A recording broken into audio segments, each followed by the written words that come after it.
घेणार नाही, मी त्यांना समन्स काढणार नाही, हे मी स्पष्टपणे जाणीव वाजेजींना दिली होती. त्यांनी रिट्रॅक्ट करण्याचं कारण काय? बैठका झाल्या, काय झालेलं काय की अचानक त्यांनी रिट्रॅक्ट केलं शेवटी? आता कसं आहे, याच्यात ठाण्याचे एक DCP होते, ते कुठं ना कुठं हस्तक्षेप करायचे या सगळ्या ऑर्गनायझेशनमध्ये, आणि श्री परमवीर सिंग व श्री वाजे यांची मीटिंग झाली होती, ती एक्सपोज झाली, त्याची चौकशी झाली, माझ्या गैरहजेरीत मीटिंग झाली होती ती, त्याची इन्क्वायरी शासनाने केली. संबंधित पोलीस अधिकारी कर्मचारी जे त्यांना आणण्या नेण्यासाठी नियुक्त केले होते त्यांनाही सस्पेंड केलं किंवा त्यांची चौकशी झाली. तसंच मी इतपत ऐकलं आहे की श्री वाजे आणि श्री देशमुख यांचीही स्वतंत्रपणे मीटिंग झाली. अशा काही गोष्टी घडलेल्या आहेत. मग ह्यानंतर रिट्रॅक्ट केलं त्यांनी स्टेटमेंट? तो कालावधी जवळपास सारखा तोच असावा, कारण अनिल देशमुख हे कस्टडीत होते आणि सचिन वाजेही कस्टडीत होते, आणि कस्टडीत असल्यामुळे आम्ही त्यांना एक माणुसकीचा भाग म्हणून बाहेर बेंचवर किंवा रूमवर, आणि अनिल देशमुखांची पोझिशन बघून मी त्यांना आमच्या मेंबरच्या चेंबरमध्ये बसण्याची परवानगी देत होतो. त्यांचं वय, त्यांची पोझिशन, राजकीय पार्श्वभूमी बघून मी त्यांना ती व्यवस्था केली होती. तिथे माझा कंट्रोल नव्हता, पण मी व्यवस्था केली होती. मी ह्यासाठी प्रश्न विचारला सर, कारण ॲफिडेव्हिट ऑन ओथ दिलं, हो बरोबर, त्याच्यानंतर ते म्हणाले माझ्याकडे एव्हिडन्सच नाहीये. हो, ते म्हणाले मी जे बोललो ते हे परमवीर सिंग म्हणाले.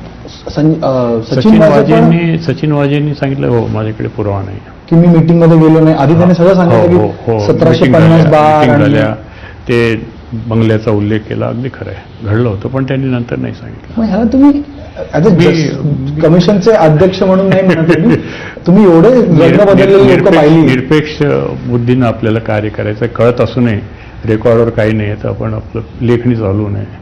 ह्याचं वर्णन कसं करा, कारण हे सगळे बदलते चेहरे तुम्ही 1.5 वर्षात पाहिले. काय आपण राजकीय साठमारी असते, आपण काय बोलणार. पण ते तुम्हाला दिसत होतं? हा, स्पष्टपणे दिसत होतं की परमवीर, अनिल देशमुख आणि वाजे हे हे एकमेकांना स्पष्ट जाणीव होत होती. ते वाजेंनी तर इतर अनेक गोष्टी सांगण्याचा प्रयत्न केला. ते म्हटलं हो सचिनजी थांबा कुठेतरी तुम्ही, मी इतपत बोललो त्यांना, असं नाही चालू म्हटलं, कोणाला आयुष्यात उठवण्याचं काम नका करू म्हटलं. पण या तुमच्या कमिशनची रिपोर्ट सार्वजनिक करण्याची सर्वात मोठी मागणी करतात ते अनिल देशमुख. ते वारंवार म्हणतात, त्याचा प्रश्न असा आहे की ते वारंवार म्हणतात की आयोगचे रिपोर्ट सार्वजनिक करावं, कारण मला त्याच्यामध्ये क्लीन चिट नाही. तुम्ही त्यांना क्लीन चिट दिली आहे का? आता ते म्हणतात क्लीन चिट दिलेली आहे, पण क्लीन चिट असा कुठलाही शब्द प्रयोग माझ्या अहवालात नाही, एवढं मी स्पष्टपणे सांगू शकतो. आणि परमवीर सिंगांनी जो मार्ग अंगीकारला त्याबद्दल मी टीकास्पद वर्णन माझ्या याच्यात केलेलं आहे, पण मी क्लीन चिट दिलेली नाही. साक्षी पुरावा आला नाही हे म्हटलंय. मग पुरावे अभावी तुम्ही म्हणताय की त्यांना पुरावे दिले गेले नाही, अभावी नाही, दिलेच गेले नाही, असूनही दिले गेले नाही असं म्हणा तुम्ही. अच्छा, म्हणजे दिले असते तर कुठेतरी काहीतरी घडलं असतं. परमवीर सिंगांनी शपथपत्रात सांगितल्यानंतर की मी जी काही माहिती सांगितलेली आहे ती ऐकीव स्वरूपाची होती, त्यांचे ॲडव्होकेटनं त्याच्यावर सही केली. मग मी म्हटलं असं चालणार नाही, ॲफिडेव्हिट व्यवस्थित करा, त्यांनी ते केलं. असं घडलेलं आहे.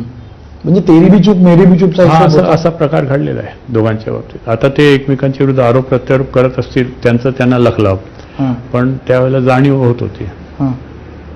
त्यांनी जर प्रयत्न जर केला असता तर काही घडलं असतं या प्रकरणात. सर, या सगळ्या बाबींमध्ये एक ज्ञानेश्वरी बंगल्याचा उल्लेख वारंवार आलेला आहे. त्यात अनेक अधिकारी गेले, ACP गेले, पाटील मीटिंग व्हायच्या तिथं असा ॲफिडेव्हिटमध्ये उल्लेख आहे. श्री पलांडे